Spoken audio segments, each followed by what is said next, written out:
దేవుడే కాపాడుతాడు. కథ. అనగనగా ఒక నది గట్టున ఒక ఊరు ఉండేది.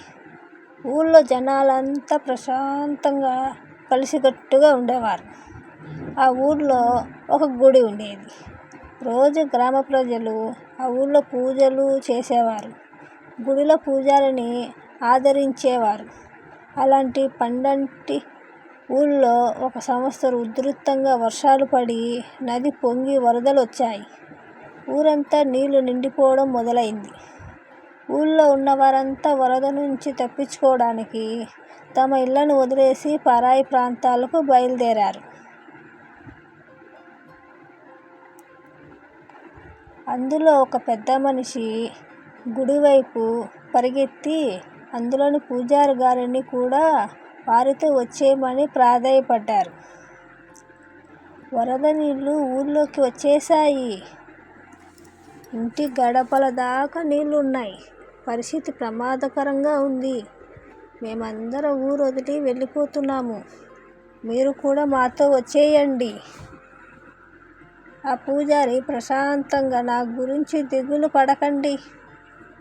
నేను నిత్యం సేవించిన స్వామియే నన్ను కాపాడుతాడు. మీరు వెళ్ళండి అన్నారు. ఈ మాట విని ఆ పెద్ద మనిషి వెళ్ళిపోయాడు. కొంతసేపటికి నీళ్లు నడుము దాకా వచ్చేశాయి. పూజారి గారు గుడి గట్టు నుంచి జపం చేసుకుంటుంటే ఒక గుర్రపు బండిలో పోతున్న వారు కొంతమంది ఆగి పూజారి గారిని కూడా బండి ఎక్కమన్నారు. కానీ పూజారి గారు మట్టుకు నన్ను దేవుడే కాపాడుతాడు అని గుడిలోనే ఉండిపోయారు. ఇంకొంచెం సేపటికి నీళ్లు మెడదాకా వచ్చేశాయి. పడవలో ప్రయాణం చేస్తున్న కొందరు చూసి వారితో వచ్చేయమని బ్రతిమలాడుకున్నారు. మీరు ఇంకా ఇక్కడే ఉన్నారా? ఇక్కడ ఉండటం చాలా ప్రమాదం. నీళ్లు చాలా వేగంగా వస్తున్నాయి. మీరు మాతో రండి అన్నారు. కానీ వారితో కూడా పూజారి గారు, మీరు వెళ్ళండి, నన్ను దేవుడే కాపాడుతాడు అన్నారు. చలిలో వణుకుతూ ఆ పూజారి ముక్కు ద్వారా నీళ్లు వచ్చేసరికి ఇంకా కంగారు పడ్డాడు. అతి త్వరలో గుడి మొత్తం నీళ్లతో నిండిపోయాయి. పూజారి గారు దేవుడు ధ్యానం చేసుకుంటూనే గుడి గోపురం ఎక్కి కూర్చున్నారు.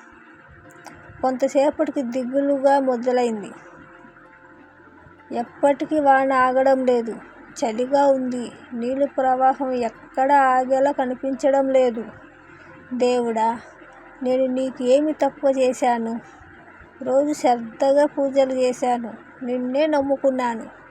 అయినా నన్ను కాపాడడానికి రావేంటి అని దేవుడితో ఫిర్యాదు చేసుకోవడం మొదలుపెట్టాడు. దేవుడు ప్రత్యక్షమయ్యాడు.